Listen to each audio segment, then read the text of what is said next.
मोक्षमार्गस्य नेतारं भेत्तारं कर्मभूभृताम् ज्ञातारं विश्वतत्त्वानां वन्दे तद्गुणलब्धये वन्दे तद्गुणलब्धये। मोक्षमार्ग के नेता एवं कर्म पर्वतों के भेदक और विश्व के सब तत्वों के ज्ञायक चेतन संवेदक सद्गुण आप समान प्राप्त हो यही भावना भाकर दे विनय पूर्वक करूं वंदन बारंबार जिनेश्वर देव बारंबार जिनेश्वर देव। तत्वार्थ सूत्र नामक महाशास्त्र आचार्य उमा स्वामी द्वारा रचित है और इसके तीसरे अध्याय की चर्चा हम कर रहे हैं। तीसरे अध्याय में अधोलोक के वर्णन के बाद में मध्यलोक की चर्चा चल रही है। मध्यलोक में असंख्यात द्वीप और असंख्यात समुद्र हैं। उन असंख्यात द्वीप समुद्रों में सबसे पहले या सबसे बीचों बीच जम्बू नाम का द्वीप है। देखिए, असंख्यात द्वीप समुद्र मध्यलोक में है और जो शब्द होते हैं संख्यात। संख्यात यानी छोटी चीज है, असंख्यात है वो बड़ी चीज है, ऐसे समझ लीजिए। जैसे 100 बड़ा है कि 1000, तो 1000 बड़ा है, 100 कम है। तो अभी अपन मान लेते हैं संख्यात इज इक्वल्स टू 100 और असंख्यात इज इक्वल्स टू 1000, मानने के लिए। ऐसा नहीं है लेकिन मानने के लिए। तो शब्द होते हैं वो संख्यात, यानी 100 है अपने पास शब्द, और द्वीप समुद्र हैं असंख्यात। तो जो शब्द अपने पास कम है, 100 ही हैं, और द्वीप समुद्र 1000 हैं, तो उनके जो नाम रखे जाएंगे वो नाम रिपीट होंगे या नहीं होंगे। जैसे अपने लोगों में इतने से लोग होते हैं, उसमें ही 40, 45, 50 लोगों में अपने नाम रिपीट हो जाते हैं। एक ही नाम के 2-2 व्यक्ति मिल जाते हैं। क्लास होती है बच्चों की, समझ लीजिए 35, 40, 50 बच्चे होते हैं, उसमें एक ही नाम के 2-2, 3-3 होते हैं। क्यों हो रहा है ऐसा? ये रिपीट क्यों होते हैं? क्योंकि शब्द हैं संख्यात, शब्द हैं कम, और जो जिनके नाम हमको रखने हैं वो चीजें हैं ज्यादा, तो रिपीट करना ही पड़ेगा, होगा ही। तो ऐसे ही जम्बू नाम के जो द्वीप हैं, जम्बू नाम के द्वीप भी असंख्यात है पूरे मध्यलोक में। एक ही जम्बू द्वीप नहीं है, बहुत सारे जम्बू द्वीप हैं। तो फिर ये जो रचना हम पढ़ रहे हैं ये कौन से वाले जम्बू द्वीप की? इसीलिए हम बोलते हैं जो सबसे बीचों बीच, या हम कहें सबसे पहला जो द्वीप है उसका नाम जम्बू द्वीप है, उसकी ऐसी रचना है। और जो आगे आके जम्बू द्वीप नाम के द्वीप मिलेंगे उनमें ऐसी रचनाएं नहीं है। ये 6 पर्वत हों कि 7 क्षेत्र हों या सरोवर हों, वहां ऐसी रचनाएं नहीं है। ये जो ऐसी रचनाएं हैं पर्वतों की, क्षेत्रों की, सरोवरों की, और भी जो हम देख रहे हैं, ये रचनाएं केवल 2.5 द्वीप में है। जो 2.5 द्वीप हमने पंचमेरु की पूजन के संदर्भ में देखे थे, एक जम्बू द्वीप, दूसरा धात्की खंड और आधा पुष्कर द्वीप, इनको मिला के कहते हैं 2.5 द्वीप। तो ये जो रचनाएं, जो हम क्षेत्रों की, पर्वतों की आदि जो रचनाएं देख रहे हैं, ये केवल इन 2.5 द्वीपों में ये रचनाएं हैं। इसके आगे जो असंख्यात द्वीप हैं उनमें इस तरह की रचनाएं नहीं है। ये एक बात अपने को देखनी है कि जम्बू द्वीप नाम के, जम्बू द्वीप, धात्की खंड, जो भी नाम आएंगे ना, ये सारे नाम फिर से रिपीट होते हैं क्योंकि शब्द कम है और द्वीप समुद्र बहुत सारे हैं, इसलिए वो रिपीट होना ही पड़ता है, तो वो रिपीट होते हैं। देखिए, जम्बू द्वीप में हम 7 क्षेत्र हैं, भरत, हेमवत, हरि, विदेह, रम्यक, हिरण्यवत और ऐरावत। इन 7 क्षेत्रों में से हमने भरत क्षेत्र की रचना देखी थोड़ी, और उस भरत क्षेत्र के जैसा का जैसा सेम टू सेम ऐरावत क्षेत्र है। इन दोनों की रचनाएं बराबर समान है। ऐसे ही हेमवत और हरि क्षेत्र जिस प्रकार के, जिस आकार के, जिस साइज के हैं, उसमें जो पर्वत है, उसमें जो नदियां हैं, उनके जो साइज हैं, वैसे के वैसे रम्यक और हिरण्यवत, हरि क्षेत्र के जैसा है रम्यक क्षेत्र, और हेमवत क्षेत्र के जैसा है कौन सा आएगा, विदेह रम्यक, हिरण्यवत। ये दोनों ऐसे सेम उनकी रचनाएं हैं, वही सेम पर्वत हैं। नदियों के नाम अलग हैं, लेकिन वहां सरोवरों के नाम भी अलग हैं, पर्वतों के नाम भी अलग हैं, लेकिन उनका जो साइज वगैरह है वो साइज सबका सेम है। जमीन का उतना, क्षेत्रों का जो एरिया है, पर्वतों की जो हाइट है, सरोवरों की जो लंबाई चौड़ाई गहराई है, वो सब इन 4 क्षेत्रों में से दो क्षेत्रों की आपस में समान है। अब हमारी चर्चा चल रही है विदेह क्षेत्र की। विदेह क्षेत्र में यानी ये जो हमने रचना देखी, 7 क्षेत्र हुए थे, तो जो बीचों बीच वाला हिस्सा था, सबसे बड़ा हिस्सा है, वो विदेह क्षेत्र कहलाता है। एक दिन आप लोगों को ध्यान हो तो काफी दिन पहले हमने वो एरिया निकालने के लिए ऐसा किया था। भरत क्षेत्र को माना था हमने 1, दुगने दुगने होते जा रहे हैं ना, तो फिर हिमवन पर्वत 2, फिर हेमवत क्षेत्र 4, इस तरह से हमने कुछ लिखे थे। टोटल ये सब हो गई हैं 7 क्षेत्र और 6 पर्वत, ये सब मिला के 13 चीजें हो गई अपने पास में। और ये 13 चीजें पहली से लेकर और 7वें तक डबल होती जा रही हैं, 7वें नंबर तक, यानी विदेह क्षेत्र तक। उसके बाद में वापस से इनकी जो साइज है वो आधा आधा होता जा रहा है। तो वो हमने देखा था कि विदेह क्षेत्र के लिए जो आया था, विदेह क्षेत्र के लिए जो अपने पास संख्या आई थी, वो आई थी सबसे बड़ी। अभी एक सूत्र और आएगा, अपन उसमें वापस करेंगे। अभी आप ऐसे ही समझ लीजिए, जिनको भी ध्यान है।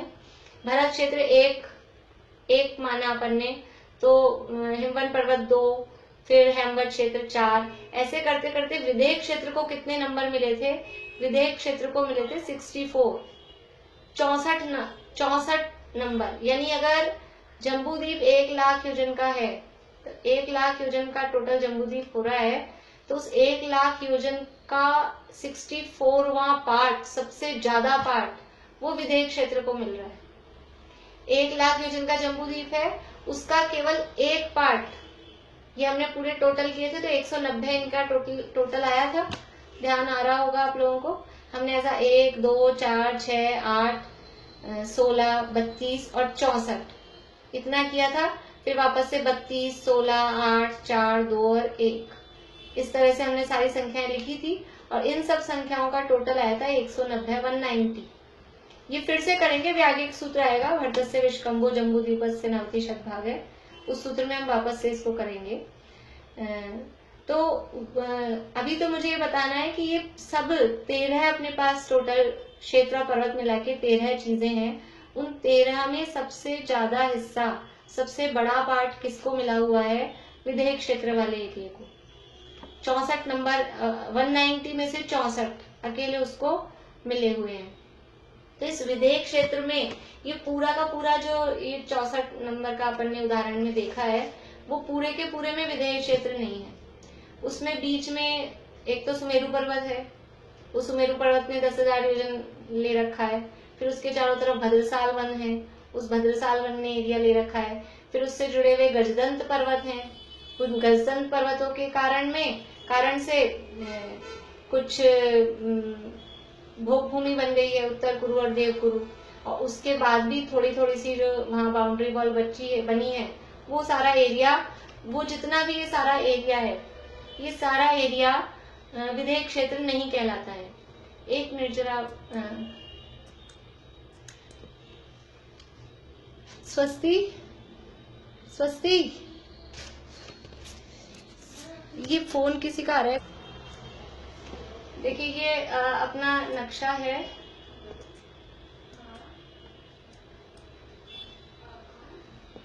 मैं इंटरप्ट कर रही हूँ, एक सेकंड। आपने क्या कहा, वो एरिया जो है भद्रसाल और ये जो वन वाला, वो विदेह क्षेत्र तो नहीं है? नहीं, उसको विदेह क्षेत्र नहीं कहते हैं। यानी हम सामान्य रूप से कहते हैं, जब हम सामान्य रूप से कहते हैं तब हम उसको विदेह क्षेत्र का बोल देते हैं एरिया, लेकिन एक्चुअल में वो विदेह क्षेत्र में नहीं। कंसेंट का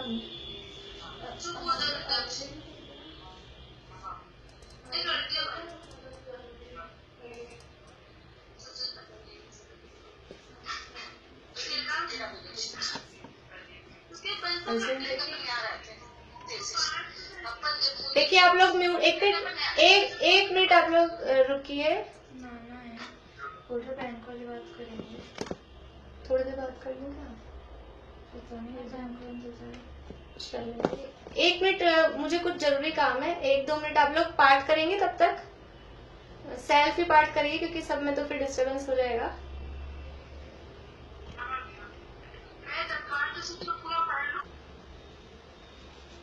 देखिए ये स्क्रीन पे आपको मैप अपना दिख रहा है।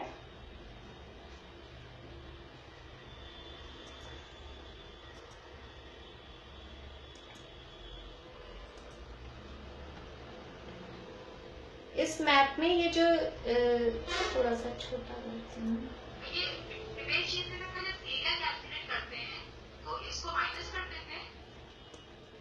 हाँ, अगर एक्चुअल विधेयक क्षेत्र का एरिया कैलकुलेट हमको करना है तो ये देखिए, ये यहाँ इस बॉर्डर से लेके इस बॉर्डर तक, जो कल हमने वन वेदी जिसको कहा था, ये वन वेदी है।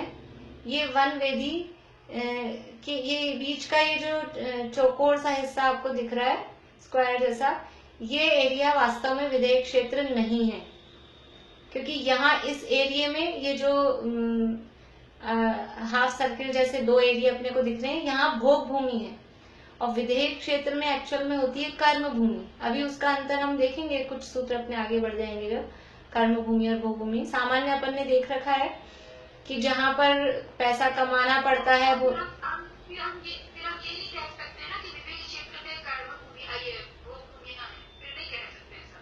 हाँ, लेकिन देखिए ऐसे नहीं कहना चाहिए, लेकिन फिर भी ऐसा कह देते हैं, चलता है कि ये उत्तर कुरु देवकुरु भोग भूमि या विदेश क्षेत्र में है, ऐसा चलता है। लेकिन वास्तव में हम वास्तव में देखें, कहीं लिखा मिल जाए, कहीं कोई कह दे तो बहुत बड़ी कोई ऐसा मिस्टेक नहीं है, क्योंकि यहाँ से लेके यहाँ लास्ट तक का पूरा एरिया वो विधेयक क्षेत्र कहलाता है सामान्य रूप से। जब तक अपन ने ये पढ़ी नहीं थी रचनाएं, तब जब हमने केवल सामान्य रूप से क्षेत्र विभाजित किए थे, तब इस पूरे को हम विधेयक क्षेत्र ही कहते थे। जब तक ये रचनाएं हमने नहीं पढ़ी थी, भरत, हेमवत, हरि, विधेयक, ये बीच वाला पूरा विधेयक क्षेत्र कहलाता था। तो सामान्य रूप से पूरा विधेयक क्षेत्र कहलाता है, लेकिन वास्तव में ये एक्चुअल विधेयक क्षेत्र तो इधर जो ये है पूर्व में और पश्चिम में, एक्चुअल में वही है। सामान्य कथन कोई करते हैं और सामान्य कथन में ऐसा कथन कर देते हैं तो वो सामान्य में चलता है, लेकिन हमको विशेष पता है, कोई ऐसा कहे भी, हम कहें भी तो भी हमको समझना है कि ये बीच का जो एरिया है ये विधेयक क्षेत्र नहीं है। यहाँ पर ये इतने एरिया में तो भोग भूमियां हैं और बाहर में फिर जो भी है वन वगैरह है, वहां व्यंतराधिक देवों का रहने का, घूमने फिरने के एरिया है, वो सब वहां है। तो ये अपने कुछ पूछ रहे हैं? हाँ बोलिए अंजुमा। आपकी आवाज बहुत धीरे आ रही है, बहुत धीरे आ रही है, थोड़ा पास लाके बोलिए।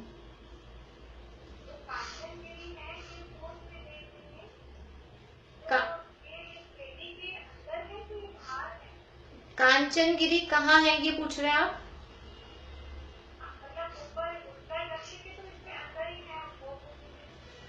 हाँ, पूर्व पश्चिम में है, भद्रसाल वन में।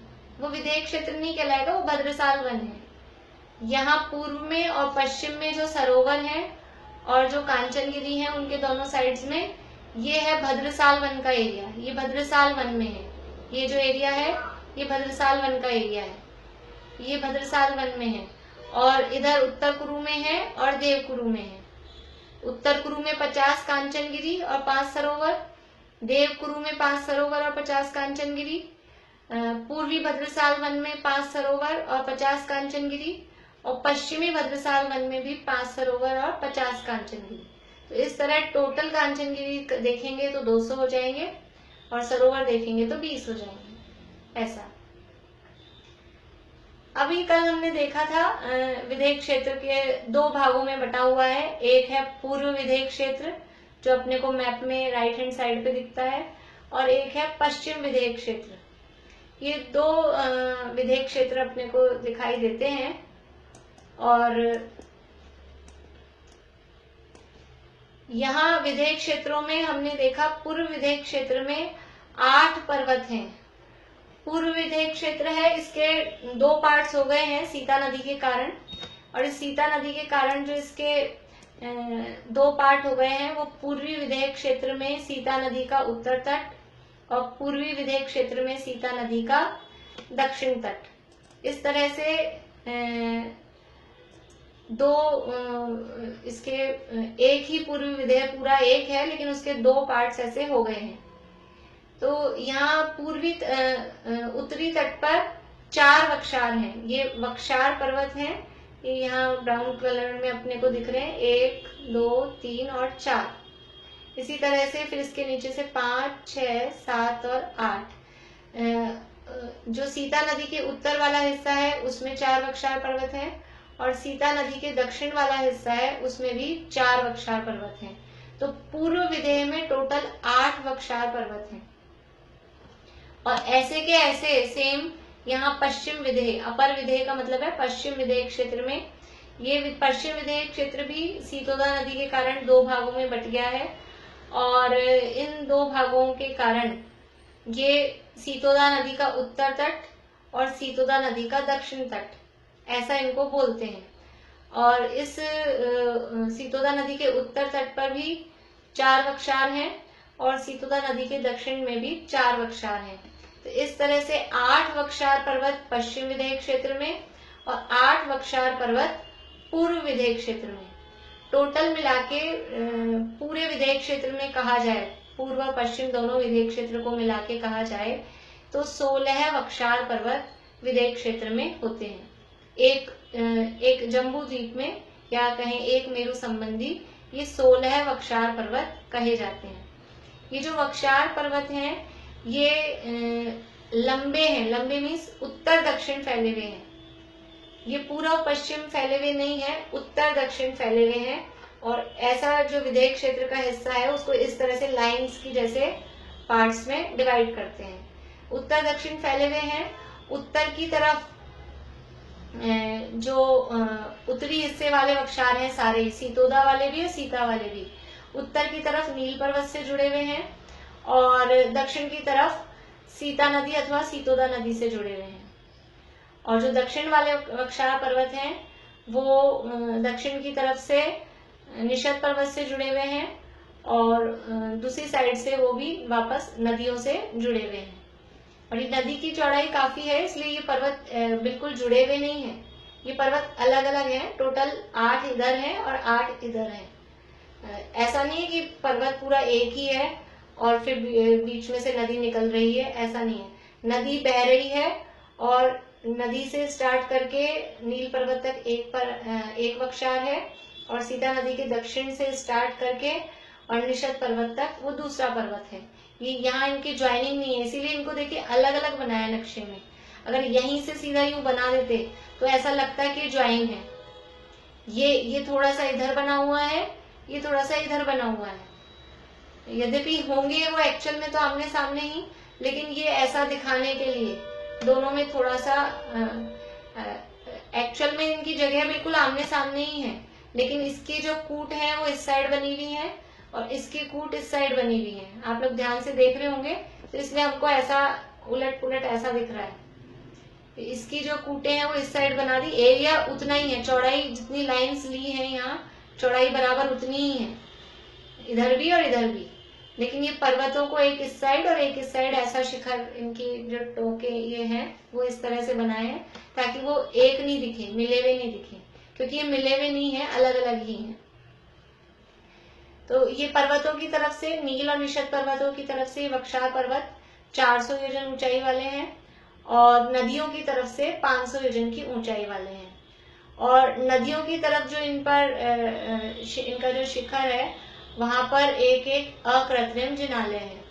नदियों की साइड वाले पर्वत के टॉप पर, पर्वत के शिखर पर एक एक अकृत्रिम जिनालय इनमें है।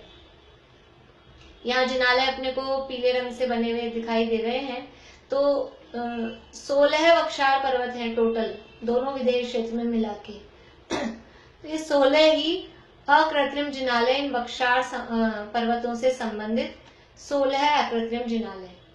देखिए, जब भी अभी अपन गिनेंगे जब संख्या, तो जब भी संख्या अपन गिनते हैं, याद करने का भी यही आप तरीका कर लीजिए। सुमेरु पर्वत से अपने को स्टार्ट करना है। सुमेरु पे कितने जिनालय हैं सुमेरु पर अकृत्रिम? 16 सुमेरु। फिर सुमेरु से आगे बढ़ेंगे तो 4 गजदंत हैं, तो ये 4 गजदंतों पर कितने हो गए? 4। ठीक है, सुमेरु पर 16 और गजदंत, एक गजदंत पे एक जिनालय है, तो 4 गजदंतों पे 4 जिनालय, तो 16 प्लस 4। इसके बाद में थोड़ा इधर आगे बढ़ेंगे तो एक यहाँ देव उत्तर कुरु में जम्बू वृक्ष और देव कुरु में शालमली वृक्ष, ये 2 वृक्ष। ये हम जो गिनती करेंगे वो गिनती वाले बता रहे हैं। उसके अलावा जो और हैं बीच बीच में हमने देखे हैं वो काउंटिंग में नहीं आएंगे, अभी ये गिनती वाले। तो ऐसा यहीं से ऐसे हमको याद भी आसानी से रहेगा। सुमेरु पर्वत है, सुमेरु से जुड़े हुए फिर ये गजदंत हैं, तो गजदंत वाले प्लस कर लो। इसके बाद में ये जम्बू और शालमली वृक्ष आते हैं, इनको प्लस कर लो। तो 16, 4 और 2 ऐसा। फिर इसके बाद में सबसे पहले हम प्लस करेंगे वक्षार पर्वत। तो वक्षार पर्वतों पर कितने जिनालय हैं? तो 16 वक्षार पर्वतों के हैं। 16 है सुमेरु के, 4 गजदंतों के 20, 2 हो गए जम्बू शालमली 22 और ये 16 कितने हो गए? 38। 38 ये अभी तक अपने पास में हो गए हैं। जो हिमवन पर्वत पे अपन ने देखे हैं उनको अपन लास्ट में काउंट करेंगे, क्योंकि अभी यहाँ और आने वाले हैं। तो पहले इस एरिया को पूरा अपन कवर कर लेंगे, उसके बाद में इससे बाहर जाके वहां पर जो होंगे वो अपन देखेंगे।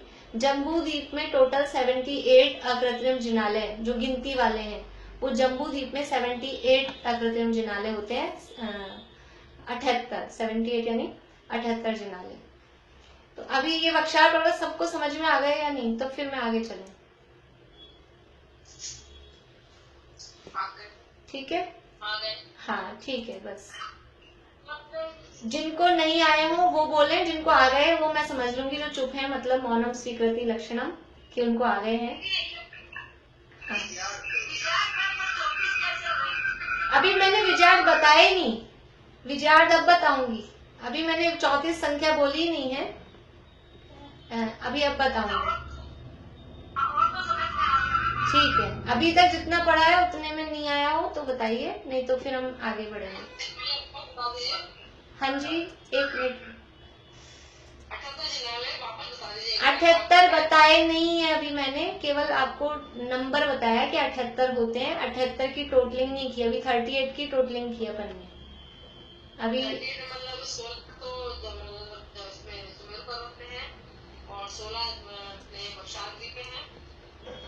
हाँ जी, हाँ, और 2 हैं जम्बू वृक्ष और शालमली वृक्ष, 2 वृक्षों वाले। हाँ,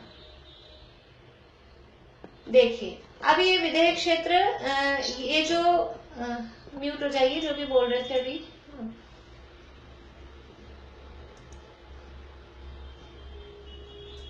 तो ये जो आप 78 बोल रहे विदेश क्षेत्र में, तो फिर ये वाले जो बीच वाले हैं 22-26 जो भी है जम्मू द्वीप, सुमेरु पर्वत ये सब के, तो वो फिर विदेश क्षेत्र में कैसे काउंट करेंगे?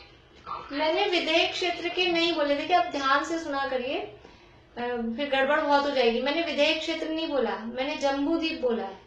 जम्बू द्वीप में 78 हैं, विदेह क्षेत्र में नहीं बोला है ना।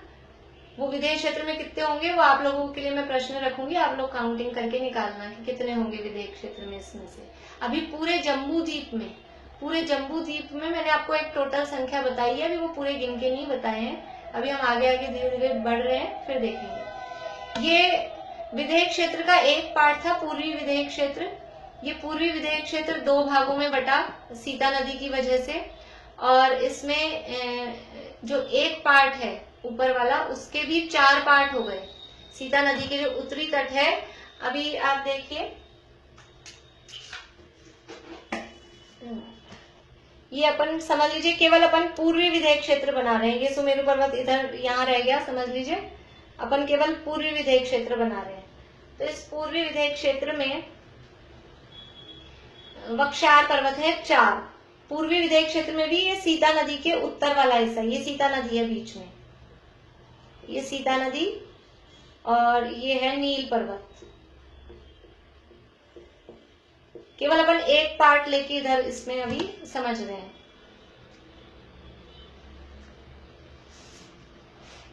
यहां पर 4 पर्वत हैं इस इतने एरिया में, एक साइड वाले में। तो एक पर्वत 1 2, थोड़ा और पास लेना पड़ेगा,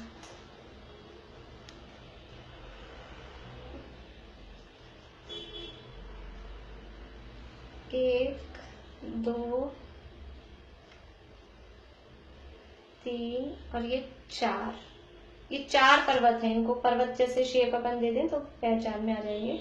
ये 4 पर्वत हैं। हाँ जी, स्क्रीन नहीं, अभी मैं शेयरिंग स्टॉप नहीं कर रही हूँ क्योंकि अभी वापस वहां देखेंगे। अभी बोर्ड को देखिए, आप लोग बोर्ड देखिए,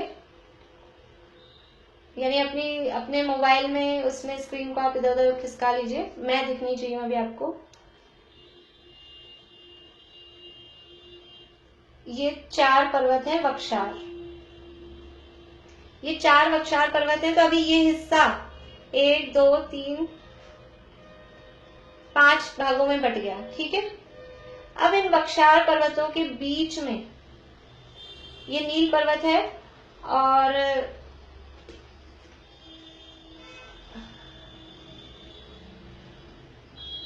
ये नील पर्वत है अपने,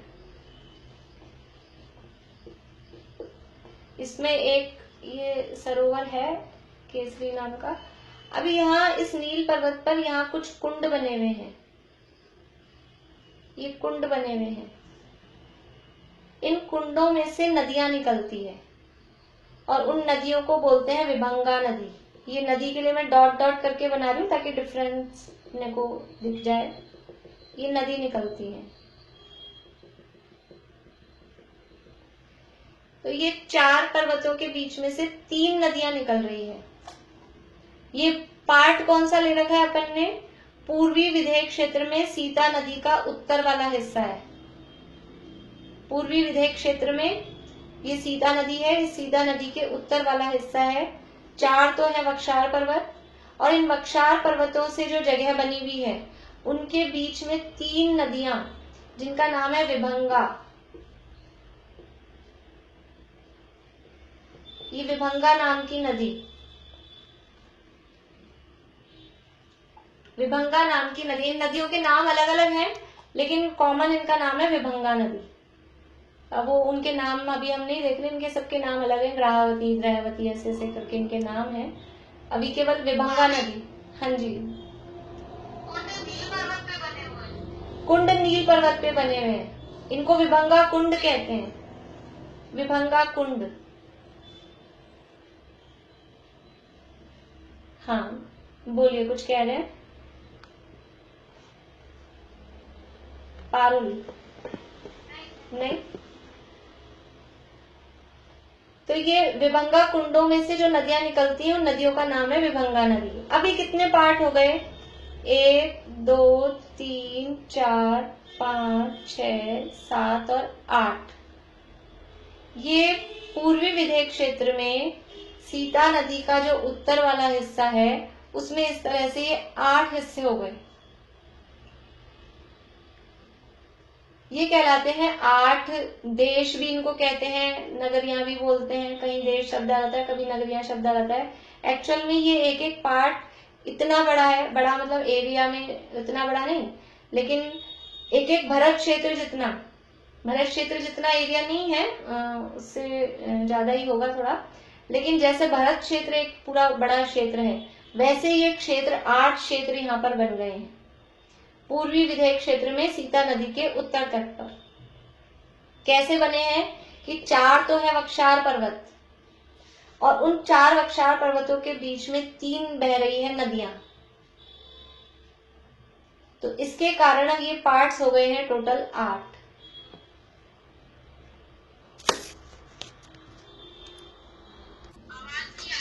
हाँ, मैं बोल नहीं रही अभी।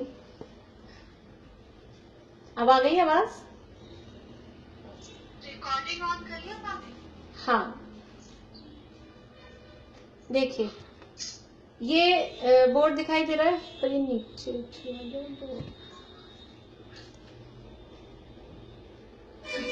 बोर्ड दिखाई दे रहा है। अभी आपको स्क्रीन नहीं देखना है, अभी बस रेंज में नहीं है नदियाँ। हाँ जी, पहले वाले में 8 वाले में नदियाँ नहीं है।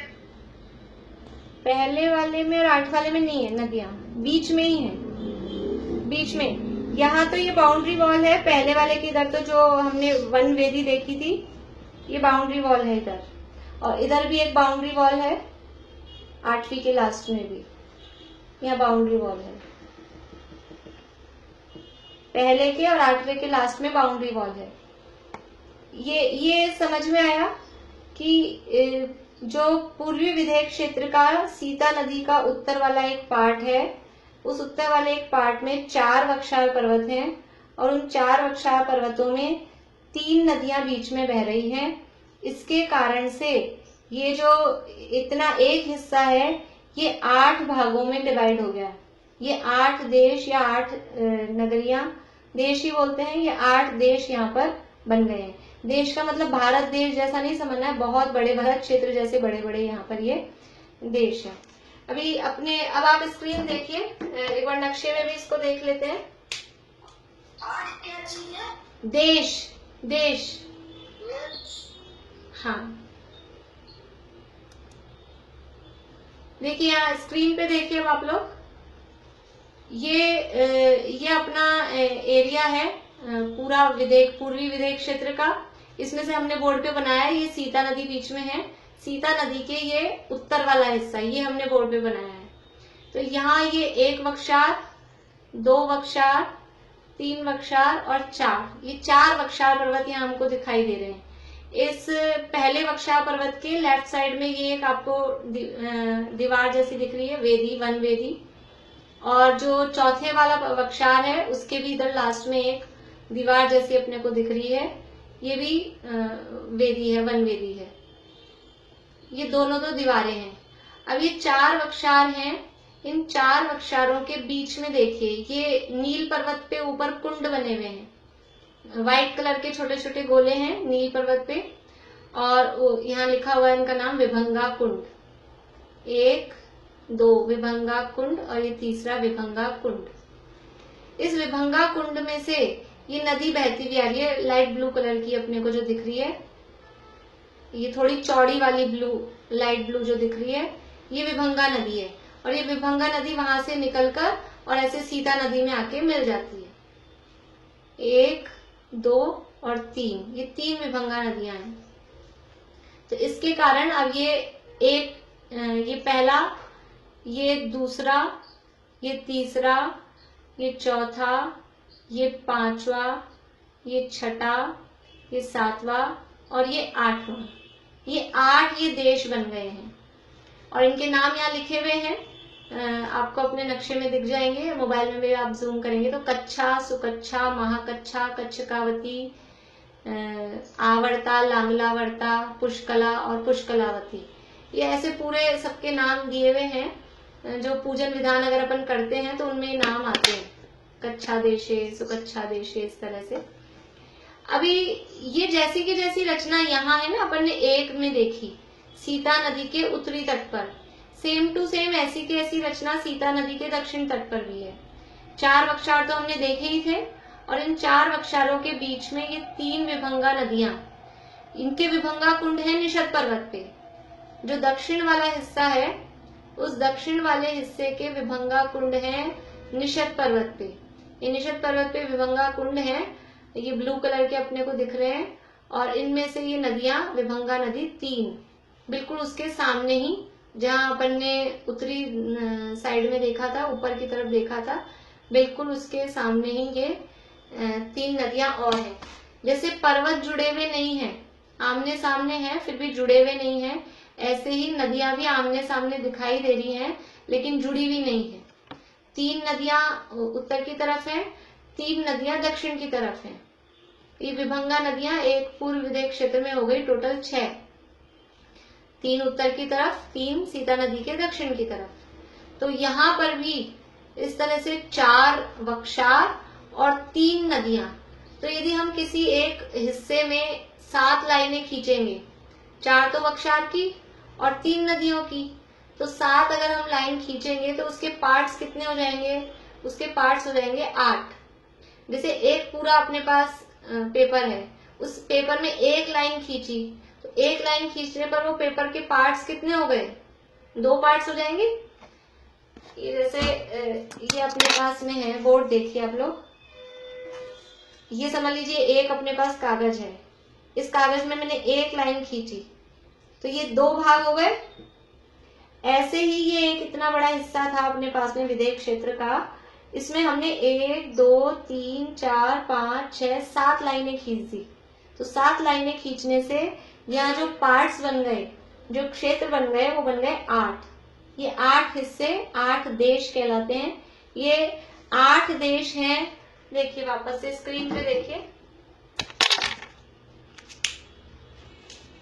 8 देश हैं। ये सीता नदी के पूर्वी विदय क्षेत्र में, सीता नदी के उत्तरी साइड में। ऐसे ही 8 हिस्से हैं सीता नदी के दक्षिण साइड में। फिर इधर आ जाइए पश्चिम विदेह में, ऐसे ही 8 हिस्से हैं ये सीतोदा के दक्षिण तट पर, और ऐसे के ऐसे 8 हिस्से हैं सीतोदा के उत्तरी तट पर। कल मैंने आपको बताया था यात्रा वंदना हम चालू करेंगे तो कैसे चलते हैं, कि इधर से हम आए, हमने जम्बू शाल्मली वृक्ष तक देखा था, शाल्मली वृक्ष और जम्बू वृक्ष। फिर इधर पूर्व साइड में हम आगे बढ़े, तो पहला देश, दूसरा देश, तीसरा देश, चौथा देश, 5वां, 6वां, 7वां और 8वां।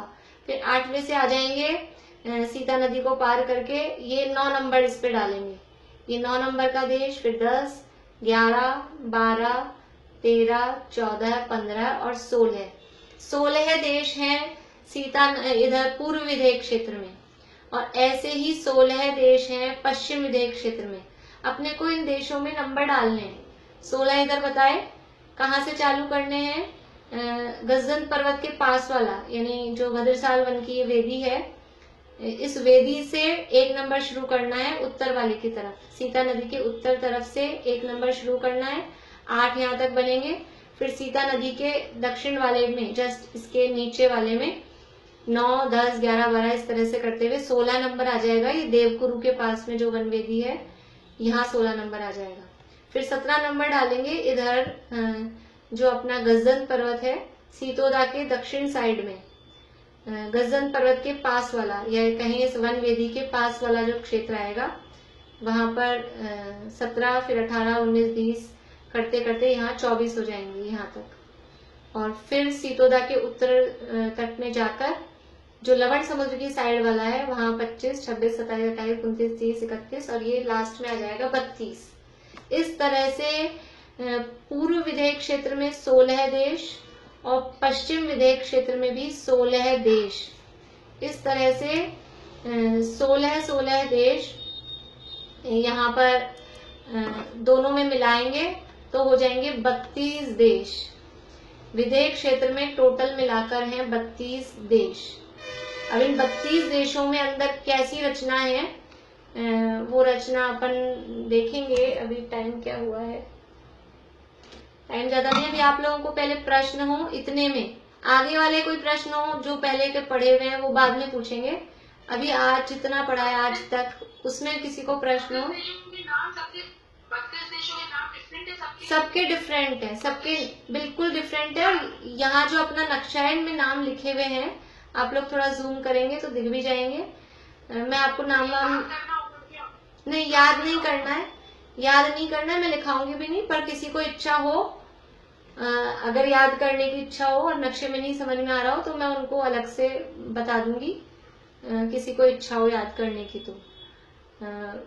ठीक है, ये नाम मैं पढ़ के एक बार सुना देती हूँ। पहले का कच्छा, फिर सुकच्छा, फिर महाकच्छा, कच्छकावती, फिर आवर्ता, लांगलावर्ता, पुष्कला, पुष्कलावती। फिर 9 नंबर पे है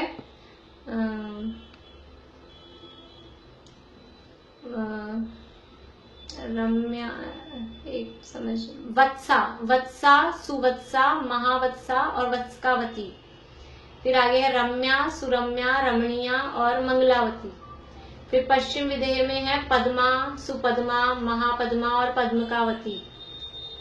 फिर है शंखा, नलिनी, कुमुदा और सरिता, इस तरह का कुछ नाम है। इसके बाद में है सीतोदा के उत्तरी तट पर लवण समुद्र की तरफ वाला जो पहला है 25 नंबर का, वपरा, सुवपरा, महावपरा, वप्रकावती। इसके बाद में है आगे गंधा, सुगंधा, गंधिला और गंधमालिनी। इस तरह से 32 देश हैं, 32 देशों के नाम हैं। ये जो नदियां हैं, विभंगा नदियां, इनके भी नाम हैं और यहाँ नाम लिखे हुए हैं सब। और वक्षा पर्वतों के भी नाम है, वो भी नाम यहाँ लिखे हुए हैं, चित्रकूट, गंधकूट, इस तरह से। वो नाम मैं आपको नहीं बता रही हूँ, सबके नाम एक से हैं। जो ऐसे कुछ मिलते जुलते नाम हैं, जिनको इच्छा हो वो याद कर सकते हैं, मेरी तरफ से जबरदस्ती नहीं है। हाँ, और किसी को कुछ पूछना है अभी?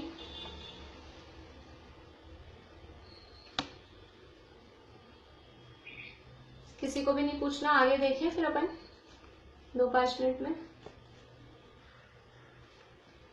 देखिए। अब ये जो, हाँ बोलिए।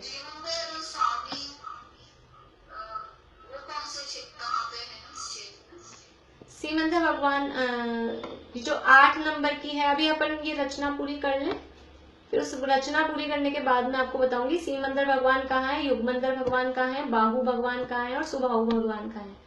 4 जो विद्यमान तीर्थंकरों में से 4 तीर्थंकर जम्बू द्वीप में है। 20 होते हैं, वो 20 पूरे 2.5 द्वीप में मिला के होते हैं। अभी अपने जम्बू द्वीप में 4 हैं, सीमंदर, युगमंदर, बाहु और सुबाहु स्वामी। वो कहाँ है, अभी ये पूरी हो जाए, रचना पूरी नहीं हुई, फिर हम उनकी जगह देखेंगे, किस जगह पर वो तीर्थंकर विराजमान है।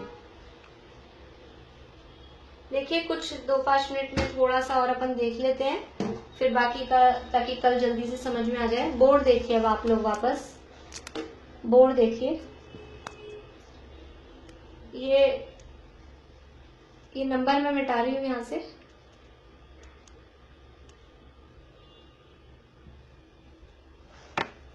देखिए वही एरिया अपना है, सीता नदी का उत्तरी हिस्सा है पूर्व विदेह क्षेत्र में। वैसे सीता नदी का उत्तरी हिस्सा बोलें तो सीता नदी का उत्तरी तट कहाँ आएगा, पूर्व विदेह क्षेत्र में आएगा कि पश्चिम विदेह क्षेत्र में आएगा? तो ये अंडरस्टूड है, क्योंकि सीता नदी पूर्व तरफ बहती है, इसलिए सीता नदी का उत्तरी हिस्सा बोला तो भी समझ में आ जाता है कि वो पूर्व विदेह क्षेत्र की बात है। अभी ये 8 हमारे पास में हिस्से हो गए। ये एक एक जो देश है, एक एक देश में भरत क्षेत्र जैसी रचना है। भरत क्षेत्र जैसी रचना है का मतलब है कि जैसे भरत क्षेत्र में एक बीच में विजयार्ध पर्वत है और 2 नदियां हैं, गंगा और सिंधु, उसके कारण भरत क्षेत्र के 6 हिस्से हो गए। हाँ जी, म्यूट होइए, कौन बोल रहे हैं? देखिए मुझे आप सब लोग नहीं दिख पाते हैं जब मैं स्क्रीन शेयर कर देती हूँ, इसलिए आप सेल्फी जो बोला है, जिन्होंने अभी कुछ बोला है, वो खुद ही म्यूट हो जाएं। ये एक एक जो देश है, एक एक देश में एक विजयार्ध पर्वत है और 2-2 नदियां हैं, गंगा, सिंधु, और वो नाम उनके अलग अलग अभी बताती हूँ मैं आपको। तो यहाँ पर एक विजयार्ध और 2 नदियों के कारण जैसे भरत क्षेत्र के 6 हिस्से हो गए हैं, वैसे इस एक एक देश के 8 देश अभी अपन ने देखे हैं। टोटल 32 हो गए हैं। 32 में एक साथ समझ लीजिए कि एक एक देश के 32 में हर देश में बीच में तो है विजयार्ध पर्वत। यहाँ हमने इस तरह से विजयार्ध पर्वत इस तरह से है, ये विजयार्ध पर्वत, और 2 नदियां। तो जो ये अपना उत्तरी हिस्सा है, पूर्व विदेह का उत्तरी हिस्सा और पश्चिम विदेह का उत्तरी हिस्सा, दोनों उत्तरी हिस्सों में है गंगा और सिंधु नाम की 2 नदियां। जो उत्तरी सीता नदी का उत्तर तट और सीतोदा का उत्तर तट, पूर्व में भी और पश्चिम में भी, दोनों में जो उत्तर वाला, ये उत्तर वाला जो अपना पार्ट है, ये भी अपन उत्तर वाला पार्ट देख रहे हैं, तो यहाँ गंगा और सिंधु नाम की दो नदियां इस तरह से ये नील पर्वत से, यहाँ पर भी इन नदियों को निकलने के लिए कुछ कुंड हैं, और एक ये सिंधु नदी और एक ये गंगा नदी, ये गंगा और ये सिंधु, ये नाम तो अपने को याद है ही, गंगा और सिंधु। ये कुंड नील पर्वत पे या विजात पर्वत पे? नील पर्वत पे।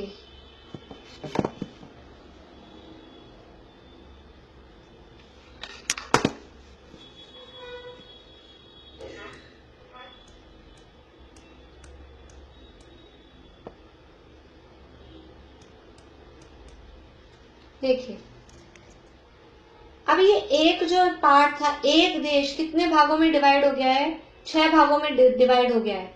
और जैसे भरत क्षेत्र में 6 पार्ट में से 5 हिस्से मलेच्छ के होते हैं और एक हिस्सा आर्यखंड का होता है, वैसे ही यहाँ पर है। तो आर्यखंड कौन सा होगा कि इस देश में जो दक्षिण साइड में बीच वाला हिस्सा है, ये एक इस तरह से ये देश है, इस देश के 6 पार्ट हो गए। तो ये पहला मलेच्छ खंड इधर देख रहे हैं आप लोग बोर्ड पे। जैसे मलेच्छ खंड हम मलेच्छ और आर्यखंड जैसे हमने भरत क्षेत्र में देखे, बिल्कुल वैसे ही ये कॉर्नर वाला मलेच्छ खंड, फिर उसके ऊपर वाला भी मलेच्छ खंड, उसके ऊपर तीसरा मलेच्छ खंड, उसके पास में चौथा मलेच्छ खंड, और फिर विजयार्ध के नीचे आ जाएंगे तो 5वां मलेच्छ खंड। ये 5 मलेच्छ खंड हैं। और विजयार्ध के दक्षिण साइड में जो बीच वाला है वो है आर्यखंड। यानी एक 32 देशों में, हर देश में भरत और ऐरावत क्षेत्र जैसी रचना पूरे 32 देशों में होती है। यानी हर, लेकिन ये सब बराबर है, ये छोटे बड़े नहीं है, सब बराबर। हाँ, इनकी इसीलिए इनकी जो साइज वगैरह है वो साइज अलग है, लेकिन ऐसे जैसे 6 खंड भरत क्षेत्र, क्योंकि भरत क्षेत्र तो क्या है, वो धनुषाकार है, वो अपने जम्बूद्वीप के एकदम दक्षिण में है, और ऐरावत एकदम उत्तर में, और जम्बूद्वीप गोलाकार है। तो वहां वो हम कहें डी वाली शेप है, या उसको कहें धनुषाकार है, इसलिए वहां पर वो जो शेप बनती है वो अलग टाइप की है। यहाँ तो ये पूरा एक अपने पास आयताकार हिस्सा है, रेक्टेंगुलर अपने पास ये पार्ट बने हुए हैं देश के। तो यहाँ तो वो जो एरिया है, इनका लंबाई चौड़ाई वो सब अलग टाइप से है। लेकिन विजयार्ध पर्वत वैसा ही है, जैसा 25 योजन ऊंचा और 50 योजन जमीन पे विस्तार, और जैसे उसमें कटनियां हैं जहाँ विद्याधर रहते हैं, विद्याधर मनुष्य। और हाँ, विजयार्ध पर्वत की रचना सेम वैसी ही है, जैसी रचना हमने भरत क्षेत्र से संबंधित देखी है, वैसी उतनी ही लंबाई चौड़ाई ऊंचाई वाला विजयार्ध पर्वत है। उसी तरह से 2 कटनियां हैं, पहली कटनी पर विद्याधर रहते हैं, दूसरी कटनी पर देव रहते हैं, और ऊपर शिखर पर जैसे वहां कूटे हैं, इसी तरह यहाँ पर भी टोंके या कूटे बनी हुई है। और जैसे वहां पर पूर्व साइड वाली एक जो कूट है उस पर अकृत्रिम जिनालय है, उसी तरह से इस एक विजयार्ध पर्वत पर एक अकृत्रिम जिनालय है। फिर से बोलती हूँ, ये एक देश है, एक देश विदेश क्षेत्र का एक देश हमने लिया, कच्छा नाम का ये देश है। इसके बीचों बीच इस तरह से विजयार्ध पर्वत है, जैसे भरत क्षेत्र में विजयार्ध पर्वत होता है वैसे ही यहाँ विजयार्ध पर्वत है। और यहाँ जो ऊपर ये नील पर्वत है, नील पर्वत से 2 नदियां निकल रही हैं, एक गंगा नाम की नदी, नीचे से निकलती है नदियां इसके विजयार्ध पर्वत। हाँ, नीचे से कोई भी नदी निकलेगी, अगर पर्वत बीच में आ रहा है और वो नदी कंटिन्यू है, एक ही है, तो वो उस पर्वत के नीचे से होकर ही निकलेगी। जैसे अपन ने सीता चक्रवर्ती होते हैं ऐसे करते हैं। हाँ, बताती हूँ मैं आगे। तो जैसे हमने सीता सितोदा नदी देखी, 1 मिनट में पहले अपनी बात पूरा कर लूं, फिर मैं आपको टाइम देती हूँ, ठीक है? हो सकता है मैं जो बोलूं उसमें आपका समाधान हो जाए। थोड़ा सा बोर्ड को सीधा कर लो आगे की तरफ। देखिए, हाँ ठीक है। तो फिर वो मुझे नहीं दिख पाता है ना, मैं आपको बताऊं कैसे। अभी दिख रहा है? देखिए, ये अपन ने एक देश लिया है, इस एक देश में बीचों बीच में विजयार्ड पर्वत है। विजयार्ड पर्वत के कारण पहले तो 2 हिस्से हो गए, और फिर जो ये नील पर्वत है, इस नील पर्वत पे से 2 नदियां निकल रही हैं। वही पूर्व साइड में गंगा, पश्चिम साइड में सिंधु, और ये नदियां बराबर विजयार्ड की गुफा में से होकर, जैसी रचना सेम हमने भरत क्षेत्र में देखी, जिस तरह से नदियां वहां गिरती हैं और जिस तरह से निकलती हैं, उस तरह से बिल्कुल। हाँ, वहां लवण समुद्र में जाती है, यहाँ सीता नदी में जाके मिल रही है। यहाँ क्योंकि सीता नदी है नीचे इसके दक्षिण में, तो सीता नदी में जाके मिल रही है। इस तरह से ये पूरा एक एक देश के 6-6 खंड हो गए। और अभी तो हम वो खंड की बात हम कल करेंगे और उसमें क्या है विशेषता, अभी अपना टाइम हो रहा है। केवल यहाँ ये जो विजयार्ड पर्वत है, और विजयार्ड पर्वत पे जैसे भरत और ऐरावत क्षेत्र में एक एक अकृत्रिम जिनालय है, उसी तरह से यहाँ पर भी ये 32 विजयार्ड पर्वत, 32 देश हमने देख लिए थे, तो 32 देशों में 32 विजयार्ड पर्वत हैं, और एक एक विजयार्ड पर्वत पर एक एक अकृत्रिम जिनालय है। तो कितने अकृत्रिम जिनालय और हो गए हमारे पास में? 32 अकृत्रिम जिनालय, 32 और हो गए। ठीक है, और हाँ जी, नहीं, वही मैं आगे बता रही हूँ आपको अगली बार, कि जो उत्तरी तट है, सीता नदी का उत्तरी हिस्सा और सीतोदा का उत्तरी हिस्सा, इनमें जो 2-2 नदियां हैं एक एक देश में, उनके नाम है गंगा और सिंधु। और जो सीता का दक्षिणी हिस्सा है और सीतोदा का दक्षिणी हिस्सा है, अब आप इसमें देख लीजिए स्क्रीन पर, सीता का जो दक्षिणी हिस्सा है ये नीचे वाला, और सीतोदा का जो दक्षिणी हिस्सा है, इनमें जो 2-2 नदियां हैं उनका नाम है रक्ता और रक्तोदा, जो ऐरावत क्षेत्र में बहती हैं। यानी एक साइड में भरत क्षेत्र जैसी गंगा सिंधु वो वाले नाम वाली हैं, और जो दक्षिण साइड है, दक्षिण साइड में रक्ता रक्तोदा नाम की, जो ऐरावत क्षेत्र में बहती हैं, उस नाम की नदियां हैं। बाकी सारी रचना वगैरह वो सब सेम है, बस ये नदियों के नाम में थोड़ा सा डिफरेंस है। और हो सकता है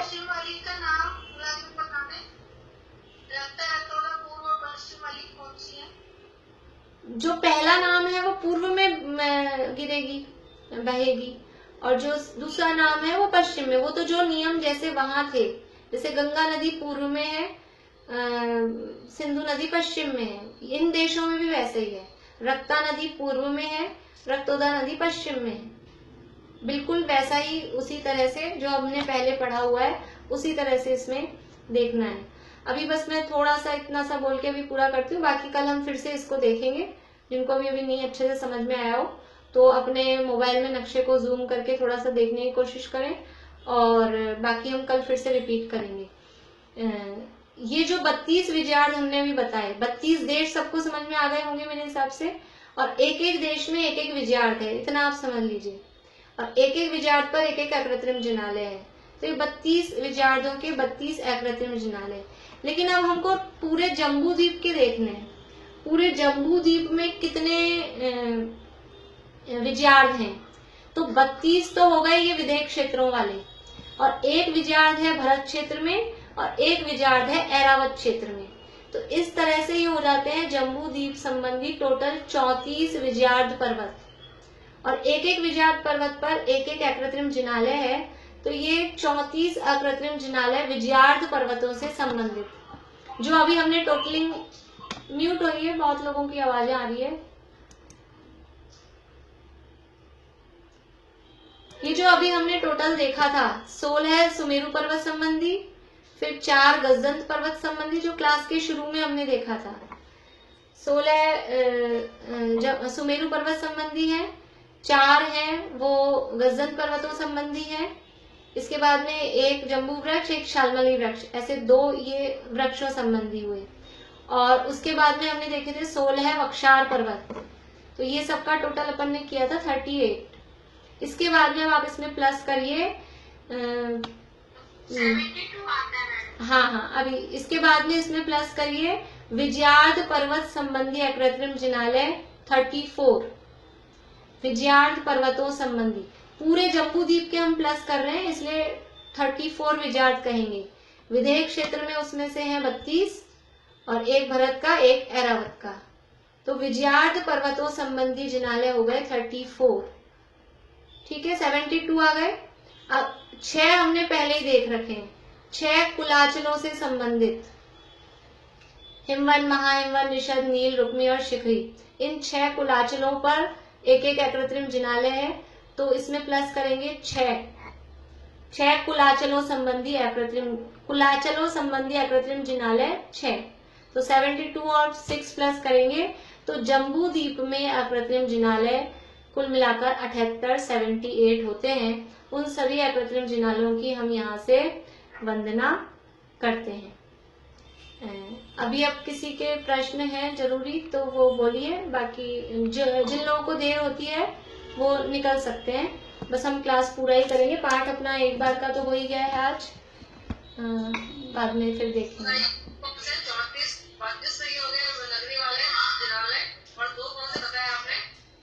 दो, एक भरत क्षेत्र में और एक ऐरावत क्षेत्र में। एक भरत क्षेत्र में विजयार्ध है, उस पर एक जिनालय है। एक ऐरावत क्षेत्र में विजयार्ध है, उस पर एक जिनालय है। तो हम विजयार्ध संबंधी टोटल 34 बोलेंगे, क्योंकि वो उसका नाम भी विजयार्ध है, उसका नाम भी विजयार्ध है। तो एक साथ बोलेंगे विजयार्ध संबंधी अकृत्रिम जिनालय 34। ये आपको याद करने हैं, ये संख्याएं और कैसे कैसे आ रही हैं, इसलिए मैं आपको तरीका भी बताया है। सुमेरु पर्वत से स्टार्ट करेंगे, उसके आसपास के एरिया में जो है, फिर उससे बाहर निकल के वो 6 कुलाचल बचते हैं और 2 विजयार्ध, भरत और ऐरावत के, इसलिए उनको हमने लास्ट में बाद में रखा है। ये सब आप लोगों को याद करने, जिन्होंने नहीं लिखे हों, मेरे हिसाब से लिखे होंगे सबने, नहीं तो फिर कल अपन और उसको लिख पाएंगे। हाँ शीला भाभी बोलिए। मैं ये कह रही थी आज भी एक नाटक दिखाएंगे अंजना सती वाला, आप उस पे ग्रुप पे डाल देना। ठीक ठीक है, हाँ ठीक। जो भी देखना चाहे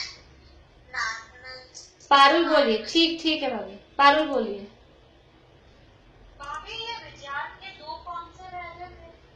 32 तो ये यहाँ पर हो गए। एक भरत क्षेत्र का विजयार्ध और एक ऐरावत क्षेत्र का विजयार्ध, वो 2 विजयार्ध इसमें प्लस करेंगे, वो भी विजयार्ध ही हैं, इसलिए वो दोनों प्लस करेंगे तो 34 हो जाएंगी, 34 हो जाएंगे। एक बार बोले दोबारा से 34 का नाम बता दीजिए। आपने तो केवल जम्बू द्वीप में 78 बोले थे ना? तो भरत क्षेत्र और ऐरावत क्षेत्र जम्बू द्वीप में ही तो है, भरत और ऐरावत क्षेत्र जम्बू द्वीप में ही है, ठीक है ना? हाँ ठीक है, कोई बात नहीं। हाँ बीना घोड़े भाभी आप क्या बोल रहे हैं? मैं कह रही थी एक बार दोबारा से जम्बू द्वीप के सारे के 74 का, जैसे इनमें सुमेरु पर्वत के 16। हाँ ठीक है, मैं बोलती हूँ, रुकिए आप रुकिए। हाँ कौन बता सकते हैं? मीनू दी बोलिए आप। रुकिए, मैंने मीनू दी को बोल दिया है, वो बता रहे हैं। बोलिए मीनू दी, रुक जाइए, म्यूट हो जाइए सभी लोग।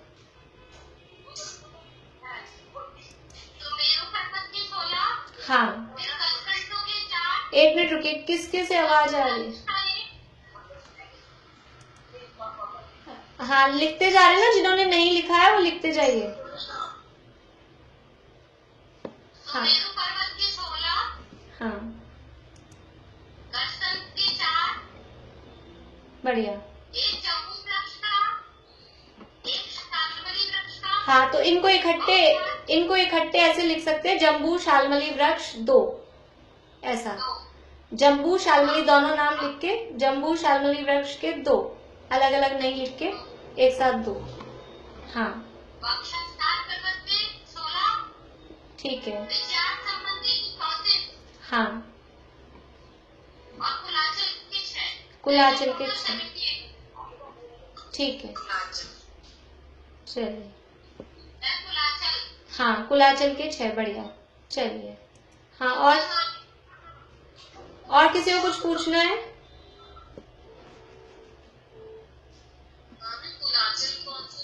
कुलाचल ये जो हिमवन, महाहिमवन, निषद, नील, रुक्मी, शिखरी, ये महापर्वत है, इनको कुलाचल बोलते हैं। विजयार्थ के 34, उसके बाद में म्यूट हो जाइए बाकी सभी लोग, मैं बता रही हूँ। अगर कोई एक बोलना चालू कर देता है तो आप बाकी के लोग फिर अपने आप म्यूट हो जाए। कुलाचल के 6 कुलाचल। कुलाचल मतलब हिमवन, महाहिमवन, निषद, इनको कुलाचल कहते हैं और हम कुलाचल ही बोलेंगे क्योंकि 6 पर्वत बोलेंगे तो कौन से वाले पर्वत, तो इन पर्वतों का नाम है कुलाचल। मेरू पर्वत, सुमेरु आदि, सुदर्शन, विजयाचल, मंदर, इनके नाम है मेरू। अलग अलग टाइप से हमने पर्वत देखे थे, किसी का नाम नाभिगिरी है, किसी का नाम यमकगिरी है, किसी का नाम दिग्गज है। तो ऐसे अलग अलग पर्वतों के नाम इसलिए अलग अलग कर रखे हैं ताकि वो मिक्स नहीं हो जाए, अपने कर रखे हैं मतलब है ही ऐसे। तो ये 6 कुलाचल कहे जाते हैं, हिमवन, महाहिमवन, ये 6 और प्लस करेंगे तो 78 हो जाएंगे। हाँ, और बोलिए किसको पूछना है, अब बोलिए किस। हाँ, विदेश, एक एक देश में एक एक विजयार्थ है, इसलिए 32 विजयार्थ हो गए। अभी इन देशों में और भी बातें हैं, वो कल अपन करेंगे। देखिए, एक मिनट रुकिए शीला, अभी रुकिए। एक व्यक्ति कोई प्रश्न करता है, आप ऐसे मत सोचिएगा मैं परेशान हो रही हूँ, लेकिन टाइम हो जाता है एक्चुअली, मुझे जवाब देने में कोई दिक्कत नहीं है, देर बहुत हो जाती है। एक व्यक्ति, ये प्रश्न तीसरी बार आ रहा है, तो आप लोग ये नहीं सोचे मैंने थोड़ी ना पूछा है तो मैं नहीं सुनूं।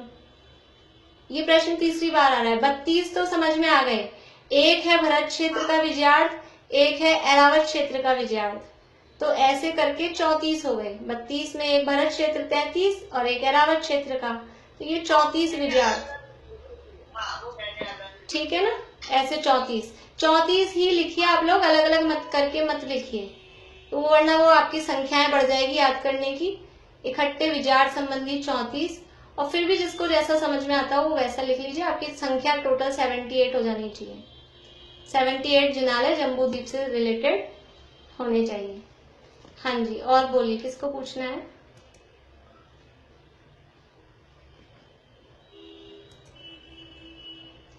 हो गए सबके प्रश्न। सब नदियां इसमें सीतोदा में आपके मिलती है। हाँ, नदियां सारी, विभंगा नदियां भी, और जो गंगा, सिंधु, रक्ता, रक्तोदा है वो भी सीतोदा में आके मिल रही है। नदियां सब उसमें जाके मिल रही हैं।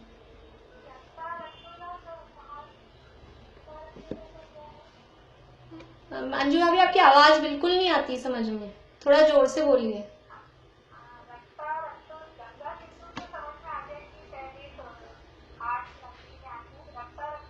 रक्ता, रक्तोदा दक्षिण साइड वाली जितनी भी नगरियां हैं, दक्षिण साइड वाली 16 नगरियों में रक्ता, रक्तोदा है, और उत्तर साइड वाली जो 16 नगरियां हैं, पूर्व में भी और पश्चिम में भी, उत्तर साइड में गंगा, सिंधु है। ऐसा हर एक देश में एक गंगा एक सिंधु है, ऐसे है ना। हाँ हाँ, हर पश्चिम का तो डिफरेंस ही नहीं हो, ऊपर से नीचे आ रही है तो। लेकिन गंगा सिंधु में पूर्व साइड कौन सी और सिंधु पश्चिम, ऐसा डिफरेंस इसमें होगा ना। पहले इधर कौन सी लिखे राइट में और लेफ्ट में कौन सी लिखे, इसलिए पूर्व पश्चिम बोला।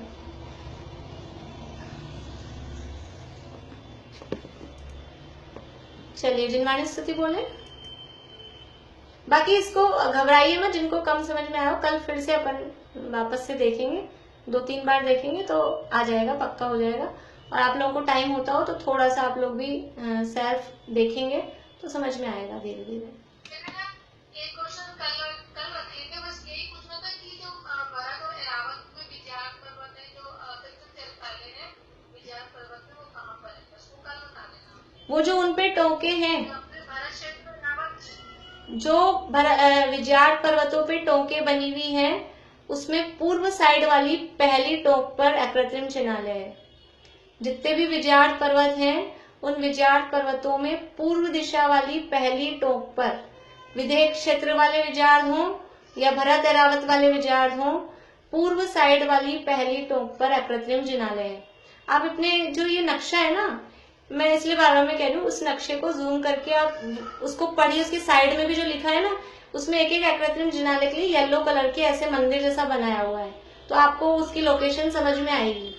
थोड़ा सा जब भी फ्री हो के रात को सोते सोते भी 5-7 मिनट उसको आप जूम करके देखेंगे, आज जो अपन ने पढ़ा है वो चीजें वहाँ कहाँ हैं, तो आपको थोड़ा अच्छा समझ में आ जाएगा। और भी यहाँ क्योंकि मैं अपन ऐसे नहीं ना, मैं उंगली लगा लगा के नहीं बता पा रही हूँ यहाँ पर आप लोगों को, जितना पॉसिबल होता है उतना देखते हैं, ठीक है। पर ऐसा नहीं आप लोगों को समझ में नहीं आया तो आप पूछेंगे नहीं, लेकिन फिर भी पहले हम खुद कोशिश कर लें एक बार।